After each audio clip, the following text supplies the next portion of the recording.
Greetings and welcome once again to Aspects of Aliyah. We've had a very interesting 7 sessions where we've looked at the whole concept of war, and then we start to look at peace. And I'd just like to round up on just peacemaking, and then I want to look at what I believe is the most important thing to bear in mind. So, just peacemaking theory proposes there's a creative third way between just war and pacifism for Christians to engage with international affairs. It claims its proposals result from convergence of a number of important characteristics of the contemporary international scene that cumulatively make this a kairos for novel, creative modes of reflection and action. JPT has been received in some areas a positive contribution, and the Catholics have turned on it a little bit lately, as have some others, thinking it was just an academic fad. On a positive note, one of the strengths of it is the emphasis of the role of the individual, but the idea of lobbying and strikes and all these sort of things, I think, have been shown to be pretty much ineffective. We can look at the Solidarność in Poland, Lech Wałęsa, and people like that, moderately effective.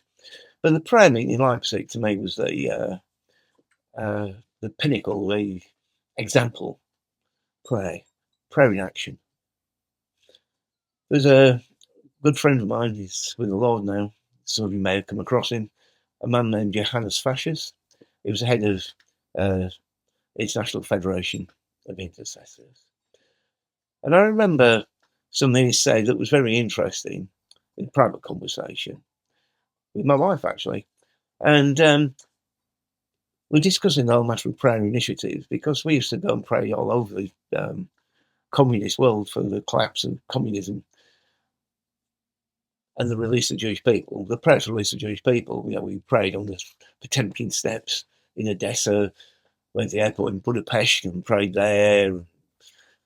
Roots in the went to all the communist countries to pray for the release of Jewish people. And I believe that the Soviet Union fell through prayer. And I believe the Aliyah came around through prayer, not through strikes, lobbying, and all these kind of things. I believe it came by reaching into the heart of God and reminding them of his promises. So Johannes said, don't do prayer, be a prayer. Wow. Take a bit thinking about it. It's a lot of sense, doesn't it? Don't do prayer, be a prayer. So, we're just about to leave our recap on just peacekeeping theory, because I think I'll just round this up by looking at 3 elements: naivety, ideology, and reality. Acts of war and terrorism in the modern era have become somewhat confused and conflated. And there's an ongoing challenge within the human rights framework, almost to the point where it seems to collapse. It's hard to see any place for human rights where human life is deliberately targeted or where it's just dismissed as collateral damage. So we looked at Dennis Jett's dictum for the UN. So is passive peacemaking actually proactive? Does it do anything? Or does it actually turn a blind eye for the sake of avoiding confrontation? Can peacemaking actually be non-confrontative? It makes the assumption, as we said, that people are going to sit down with the same set of morals, values, and ethics and religious stream, if you want, and regard of humanity. I'm afraid in the modern era, there seems to be little place for it. You see, pacifism and passivity, not the same thing. Pacifism and passivity, the two pretty much going hand in hand, but passivity can eventually become a breeding ground for injustice, festering wounds of bitterness and relational breakdowns. Making peace looks like actively reconciling, conversing, struggling with oneself or others to reach peace. Not every conflict ends in both parties agreeing. Most of the time, it's assumed that two parties can agree to disagree, which to me is naive in the extreme, while still respecting and honouring each other. The view is at best optimistic, and at the other, simplistic. Post-conflict revolution, which we touched on earlier, is probably better. Nicholas Zifakis, in the Princeton Encyclopedia of Self-Determination, says that post-conflict resolution aims to consolidate peace, security, and attempt sustainable socio-economic development in a war-shattered country. The term post-conflict doesn't signify the obliteration of root causes, nor does it imply a complete cessation. It merely looks for a window. So it's a very complex, peace is a very complex situation. So, as I said, prayer and scripture, I believe, are the answer to all of these kind of things. Just war, or just metaphor?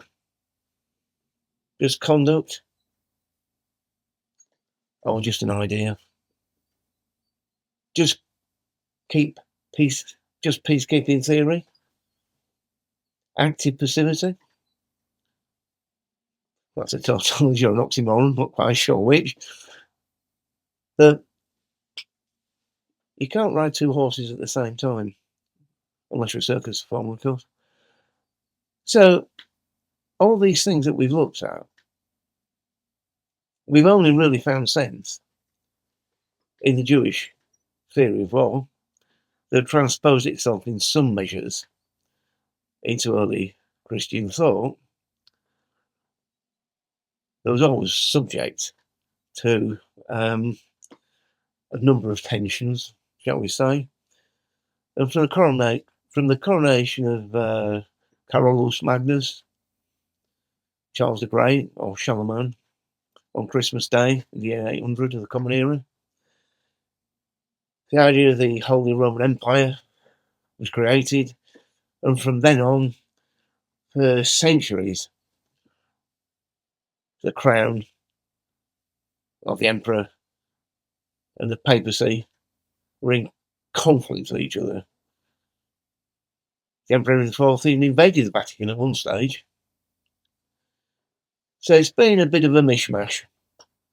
Clausewitz, at least, with the settlement of Westphalia that we spoke about, tried to get some rules and regulations put together, and they had a modicum of success in some conflicts and not in others. But in the post-World War II era, quite frankly, I think there's been a lot of naivety, a lot of goodwill amongst Christians in particular. We're here to speak theological history on this, with theology or both, whichever way you want to look at it, whichever way you want to talk about it. But at the end of the day, we've got to try and find where we stand as believers in Yeshua. We need to, as we stand, when we're really looking to be able to answer people who criticise our work of Aliyah, taking people into difficult, warring conflicts. So, should a Christian be a pacifist? What do we mean by a pacifist? Do we mean somebody who personally won't take up arms? A conscientious objector? Or is a conscientious objector somebody who will still support the war effort of the country, although they feel they can't take human life themselves? So they go to be medics and things like that. I'm sure many of you have listened to a great friend of mine, the late Derek Prince. I was within a couple of days before he died, actually. We talked about one or two of these things then. But I remember when I first met him, I was very impressed with Derek in all ways, and I knew he'd been in the army and all these kind of things. And I kind of had the impression that he'd been a senior officer, the next military person myself, even more so, by his manner, his demeanour, everything, and, his wonderful education, everything. And he told me he was a stretcher bearer, private. I was absolutely shocked. And he said, it's a question of not taking human life. I couldn't do. It's about wanting to support, the troops and the war effort. So that's the interesting thing. So I think we need to know there's a difference between being a pacifist and, being a person who conscientiously objects to taking human life. The two terms get mashed together, but they are really two separate things. Right. So everything we've been speaking about last 7 is leading up to this. Is there a transforming initiative that can be taken? Now, Glenn Strassen talked about transforming initiatives, and there's a wonderful one just before the Sermon on the Mount. Now, I'm sure you all know this passage, in Matthew. You've heard it said, an eye for an eye, and a tooth for a tooth. But I say to you, don't resist the one that's evil. If anyone slaps you on the right cheek, turn him the other also. And if anyone would sue you and take your tunic, let him have your cloak as well. If anybody forces you to go 1 mile, go with him 2 miles. The amount of times I've heard this trotted out as a teaching on non-resistance, peace, non-aggression, and pacifism is legend. What I'd like us to do is I'd like us to look at this passage and understand what's being said. I'd like us to understand this passage and really understand what's been meant in this teaching. But first of all, as with all scripture, we need to put it in its Leben, as they say in Germany, in its situation. In its the situation that these words were spoken in, to whom they were spoken to, and what was the culture and the legal strata of Pax Romana and Pax Judaica, and the religious background. If we don't cite our text, any text that we're reading, against its situation, socially, culturally, ethically, religiously, and we don't put it in its historical context, you can actually make many texts say exactly what you want. And I'm afraid, along with many of you, there are many, many, many lessons you've been taught that are actually not have this background behind the teaching. And the teachings, I'm sad to say, have been in extreme error. The first error is to take New Testament teachings out of the Jewish context. The second is taking out of the Judaic context. And the third is taking out of the historical, social, and cultural background. So, the time that Yeshua is speaking, we know where he is, it tells us in the text. We know he's speaking to, it tells us in the text. At this time, people living there were subject to Pax Romana. The Roman law. They were also subject to Roman law, but their own law,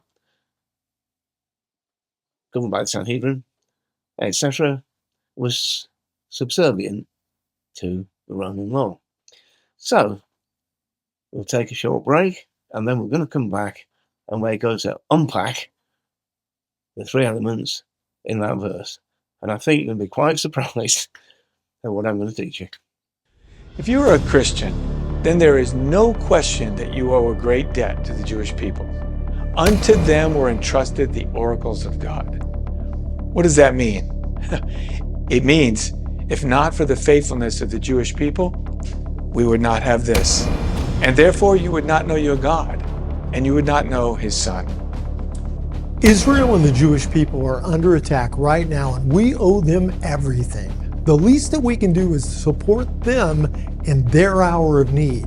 So please go to EzraInternational.org and give to the Emergency Relief Fund, and your dollars will be used to help displaced and traumatized Jewish people throughout the land. And remember, if you do nothing, relief and deliverance will arise for the Jewish people from another place. Yet who knows whether you have come to the kingdom for such a time as this. Please go to EzraInternational.org and give your best gift today.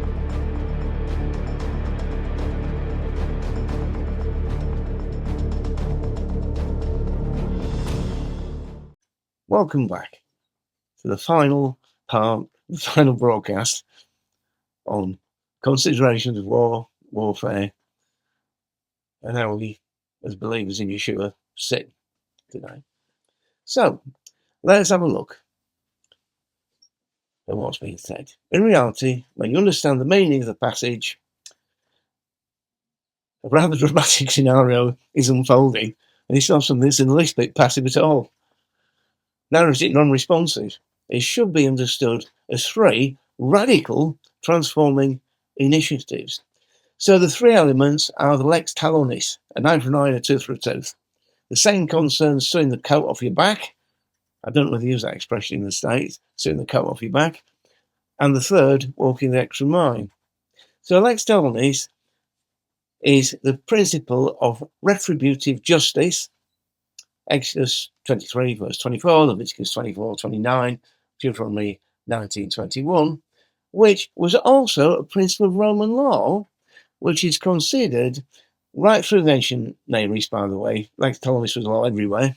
And this began as long ago as the Babylonian law code of Hammurabi, around about 1810 to 1750 BCE.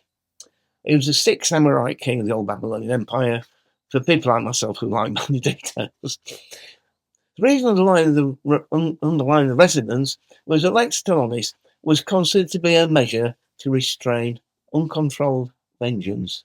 This is important. A measure to control uncontrolled vengeance. In the late Second Temple period, especially during the lifetime of Yeshua, Jewish courts often permitted a payment of money rather than the exercise of physical violence. Sharia courts, Islamic courts allow for that, certainly in England. Retributive justice can be bought, paid, compensation paid for. However, the basis is still retribution, whichever way you want to look at it. Now, this discussion centres on the turning of the other cheek. So, a key to understanding the dynamic of this passage is the textual expression. I'm not going to read the Greek text because I don't suppose many people understand it, but it's generally translated as "do not resist evil," but the dative word in there, ponero, actually is instrumental. So the proper rendition of this is don't resist evil. It is actually evil means. Yeah, don't accept. Don't get in a panoply of evil means. Is what's actually being said.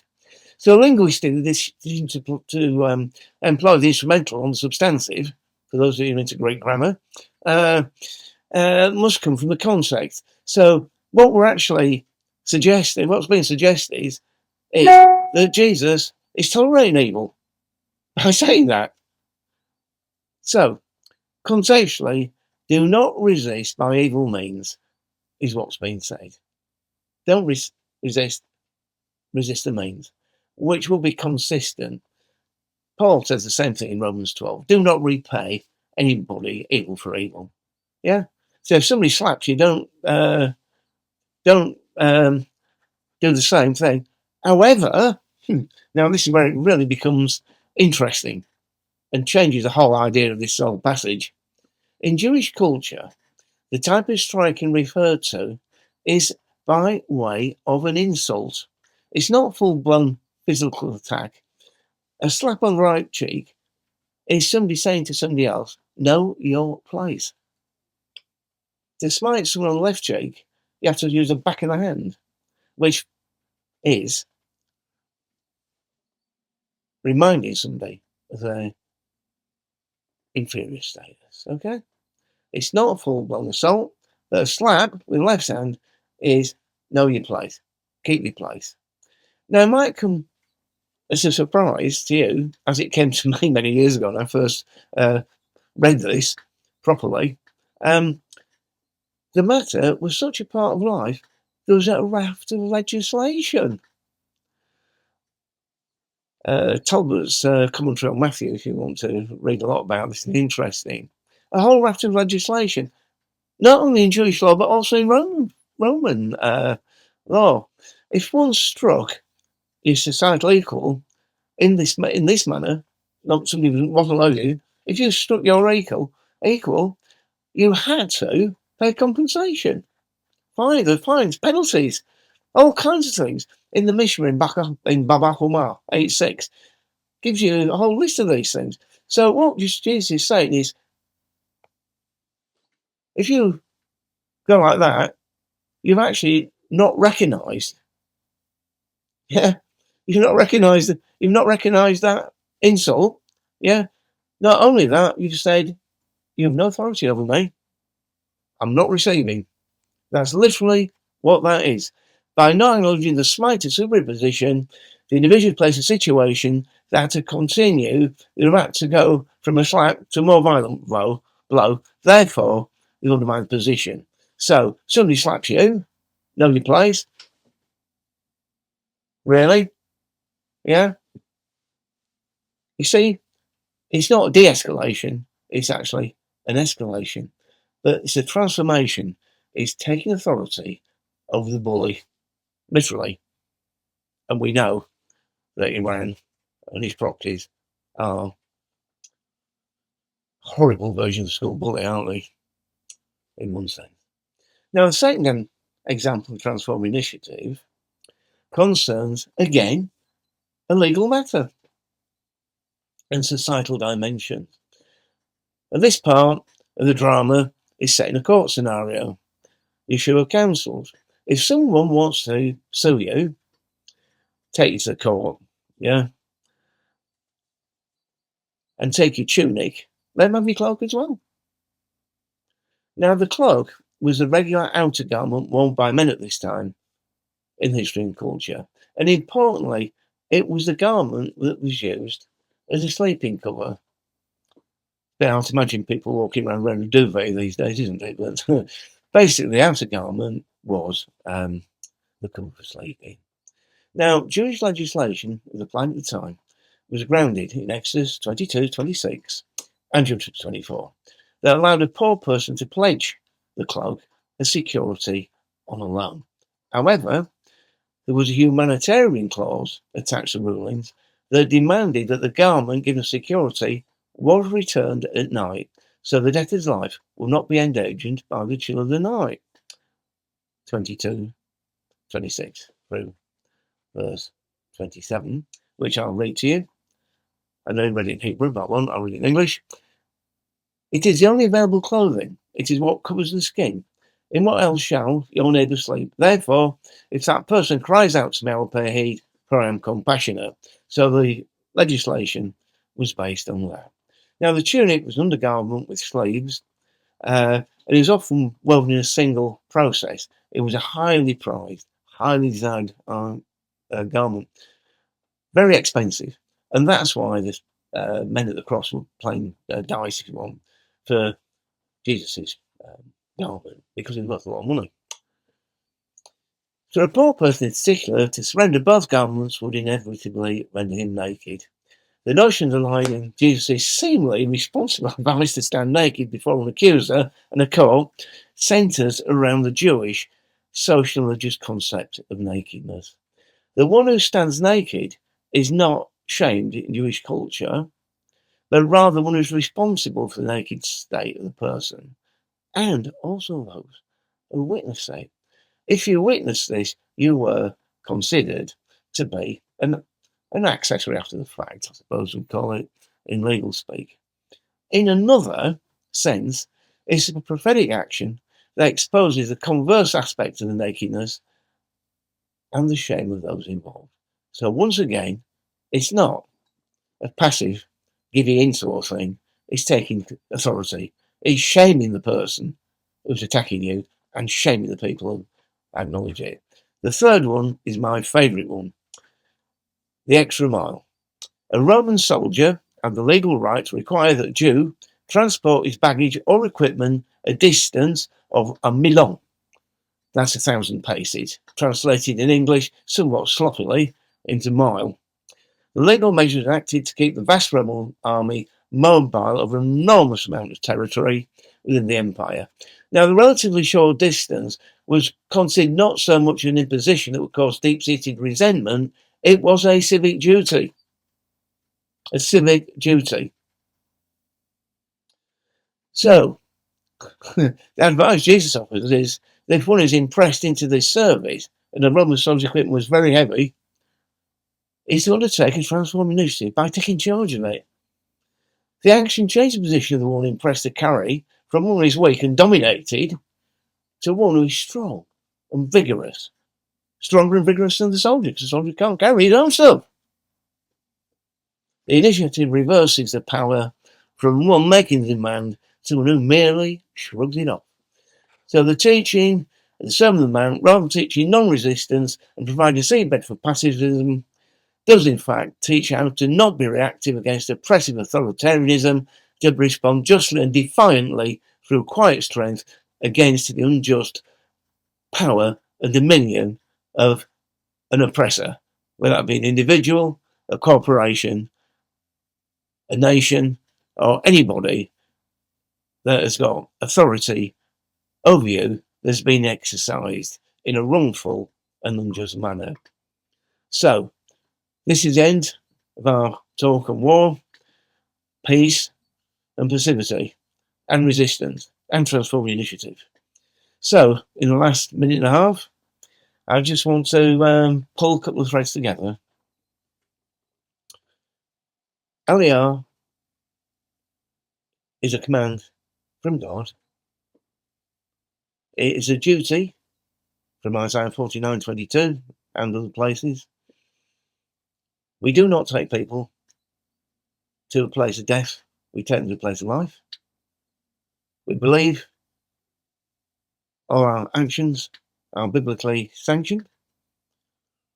But I do want to plead with all of us, let's please understand what we're talking about. Let's understand what the Bible teaches about war and peace. Let's understand what the world teaches about war and peace. Let's not be the 10% who take their opinion from newspapers. Sorry, let's not be the 10% who take their news from the media. Let's be those who study the scriptures. Let's be those who read proper reports and not clickbait. Yeah? Let's study to show ourselves approved. as workmen. As always, it's a joy to share with you, and I'm sure you've been quite surprised it's taken 8 broadcasts on something that might seem a fairly straightforward question, but it isn't. So thank you for those who've been in touch, and I look forward to you in the next round of teaching, which is going to be on eschatology, and then we'll pull that together with these 8, and then we'll have a real good wingding about Gog and Magog and Armageddon. So I'm guessing that'll probably take us another 3-4 weeks before we get there. So, again, it's been a pleasure. I pray for you, and I trust you might even find a moment to pray for me. But most of all, pray for the team on the field. They're so precious. God be with you until we meet again.